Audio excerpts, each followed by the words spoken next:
So it's 2020, and this is finally the year that you decided to take control of your personal finances and stop living paycheck to paycheck. Hi, my name is Ben, and this channel is dedicated to all things personal finance. And in this video, we're going to be talking about the best and easiest ways to start saving money here in 2020. Now they say time is money, so let's not waste any more time and let's get straight to the good stuff and let's start saving some money.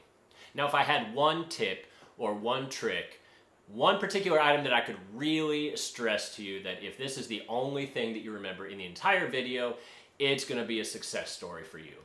And that is, you need to pay yourself first. I think Warren Buffett said it best. He has a famous quote that says, "Don't save what is left after spending. Instead, spend what is left after saving." You see, you need to save first. A lot of people, they get paid, let's just say on the first of the month, and then they go out and they pay all their bills and they buy clothes and they buy food and they buy whatever they're going to buy for that month. And then any amount of money that just happens to be left over at the end of the month, that's what they use and put away in their savings. So what we want to do is we want to reverse that process. We want to set aside a predefined amount of money every month right away, where it just never even hits our bank account. And you're going to want to do this by automation, automatic withdrawals and automatic deposits into whatever investment account you plan on using. By doing it this way, it helps keep you honest and it helps keep you consistent with your savings rate. Because if you do it the other way, it's really easy when you see that you have money in your checking account, it's really easy just to go and spend that on stuff that you don't necessarily need. But if it was never in your account in the first place, then you can't spend it. It's kind of a way to trick your mind and live below your means. Now there's a variety of different programs that will allow you to do this automatic savings program, but I think the best one, hands down, is M1 Finance. There's other free investment apps out there, Robinhood and Webull and all kinds of different things, but I think M1 Finance is head and shoulders above them. It offers automatic deposits, free trades, automatic rebalances, you can get fractional shares. It has everything that you could possibly want to help you automate your savings. And the next thing that's going to help you with your savings rate is budgeting. Now, I'm not a big fan of strict budgeting, and what I mean by that is there's some people that they record every time that they spend every little penny, and they break that down into categories, and then they say, okay, for this month, I'm only going to spend $100 on entertainment and $50 on clothes, or however it is that you break down your paychecks. But I find that incredibly tedious and difficult to follow. Because while one month you might not want to spend $100 on entertainment, who knows, the next month there might be a concert coming to town that you really want to go to. So if you stick to that super strict budgeting, I think it can be frustrating, and I think people give up on that rather quickly. But instead what I suggest is, let's just say that you pay all of your bills on a credit card because you like getting those points or cash back or whatever it is that you get when you use your credit card. So what I suggest doing then is going online and pulling the data from, let's just say, the last 3 months worth of charges on your credit card. Now, a lot of online places will already kind of break these down by categories. Sometimes it's not perfect, so you might have to play with it a little bit to put things in the correct category. But I think this will be eye-opening for a lot of people as far as how much money they spend in different categories. So when I did this, I was astounded by how much money I was paying for food. You know, everybody knows that, eating out is expensive, but it's not until you actually pull your history and you put an exact number to it, you're like, wow, I can't believe I spend that much money on food every month. And just being conscious of where your money goes is going to help you start saving, because then you're going to realize that, you know what, I do overspend on cars, or I do overspend on entertainment, and it's going to help you bring that back to a more manageable level simply by being aware of your spending. So after that, I like to break down my spending into 6 different categories, and we're going to go through each of those and kind of explain how you might be able to reduce or potentially even eliminate some of these expenses altogether to help that savings rate. So the first major category that we're going to talk about is food. And this is probably the single most depreciating thing that you will ever spend money on. I mean, think about it. You go out and you have this really nice meal, and literally like an hour later, you are going to be flushing that money down the toilet. Now, we all know that eating out is expensive, but I think you're going to be surprised at just how expensive it is after you pull those credit card statements and look at your 3-month spending. Even if you don't think you eat out all that often, I bet you're going to be surprised. But when you eat at home, you're not going to want to sacrifice quality of food. Make sure you're getting your nutrients, make sure you're eating real food, fruits, vegetables, that kind of stuff. Don't go out and buy garbage food, and you know what I'm talking about. There's a lot of different things that we spend money on that we have at the house. We have a lot of snacks. We got chips and cookies and pastries and that kind of stuff, and they're delicious, don't get me wrong, but they're not very nutritious, they're not very filling, and they are very expensive. So it's kind of the trifecta of all of the negative things. So instead, try to eat more healthy foods, more lean meats, chicken, rice, potatoes. All of those items are very, very cheap. And they're also very healthy for you. Next up on the list is housing. And for a lot of people, this is going to be by far and away your biggest monthly expense. A couple options to reduce or eliminate this bill altogether is to simply get a roommate or rent out your extra room on Airbnb or a program like that. So the first house I ever bought, it was a 3-bedroom, 2-bath house. My mortgage was $800 a month. And so I lived in the master bedroom and I rented out the 2 other rooms. And they paid me an average of about $500 per month. That meant that not only were they paying my entire mortgage, but they were also paying the overwhelming majority of my utilities, and I was essentially living for free. Now, maybe your living situation doesn't allow you to get roommates and that kind of stuff. Maybe you're married and with kids, and it is just not a good situation to be having roommates with. Well, take a look and see what you can do to cut back on, let's just say, utilities. A lot of people significantly overpay for utilities. We get really fast internet that we just don't need that speed. It doesn't take a whole lot of bandwidth to stream Netflix and your Pandora or whatever it is that you're doing.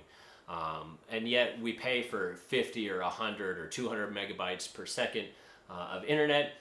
And realistically, we're probably only using 10 or 20 of that. So take a look at your internet and see if a cheaper plan might do it just fine for you.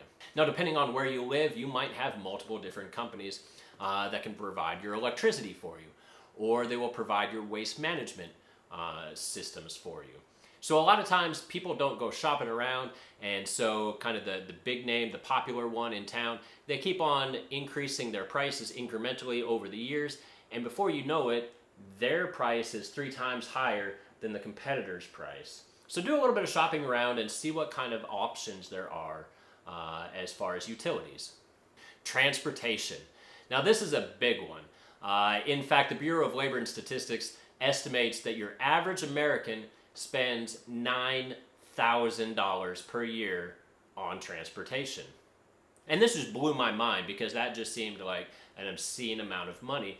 But when you think about it, you have your monthly car payments. If you still got a loan on your car, you have auto insurance, you got to get it inspected and registered. You're paying for gas, you're paying for tolls, you're paying for all kinds of different things. Maintenance, upkeep, oil changes, tires, you name it.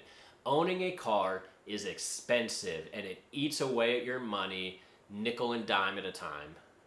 So depending on where you live, if you live in a bigger city, consider options like public transit or Uber and Lyft to get around and just ditch your car entirely. So if you're ending up spending, give or take, $9,000 per year, that comes out to, let's just say $25 per day that you're spending on your car. Now, if you can take public transit to and from work each day for a couple of bucks, even if you do have to take an Uber or something like that to go shopping or to go downtown or whatever it is that you plan on doing, you're going to save a lot of money throughout the week just by taking that public transit, where you're going to have additional money that, like I said, even if you have to take an Uber somewhere, it's going to more than pay for itself. Now, I know a lot of people don't like public transit, but a lot of people also don't like living paycheck to paycheck. Now, this is not something you got to do forever, but you would be surprised at how much you would save just by doing this for a year or two to supercharge your savings rate. By living below your means for a year or two, it could supercharge your savings and investment rate, and that could radically alter the next 50 years of your life, financially speaking. Clothing. Now, this is one that you can spend a lot of money on, or you can spend almost nothing on. Everybody wants to buy designer brand name products, whether that's high-end stuff, Gucci, Louis Vuitton, or some of the cheaper designer products, maybe Calvin Klein, that kind of stuff. But honestly, does anybody notice? Like, would anybody notice if you were wearing a Calvin Klein t-shirt or a 50-cent t-shirt that you got from a thrift store? Probably not. You would be surprised at the selection that places like thrift stores or Goodwill has. A lot of times they got some really nice stuff that you can get for essentially nothing. And next up on the list is health. You're going to want to make sure that you treat your body right.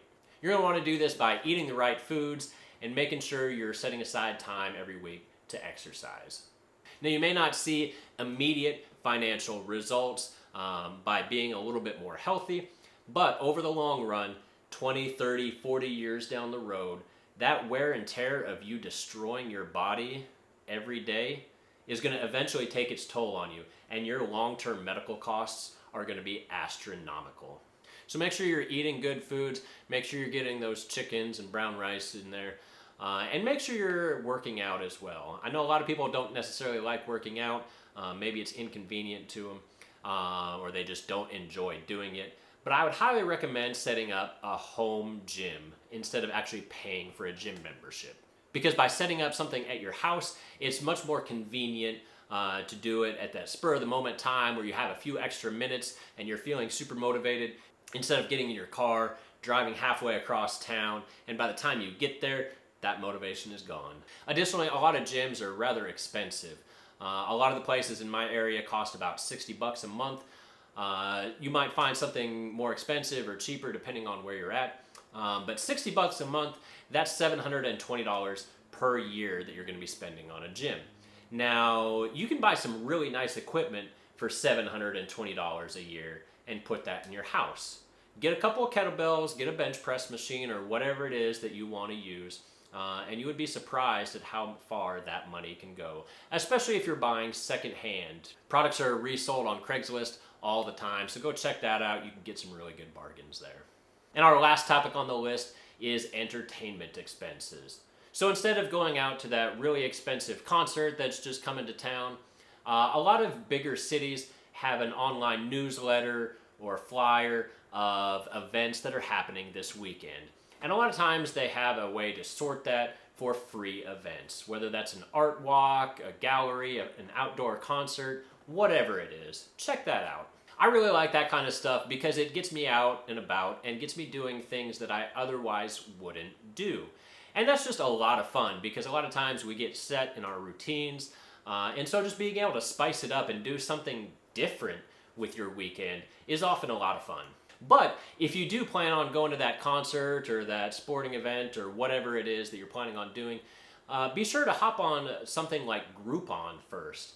I know a lot of people have heard of Groupon, but they're basically like a discount. They provide almost like coupons, but they do it for a lot of different events. So that's going to wrap it up for us today, folks. My best ways to start saving money here in 2020.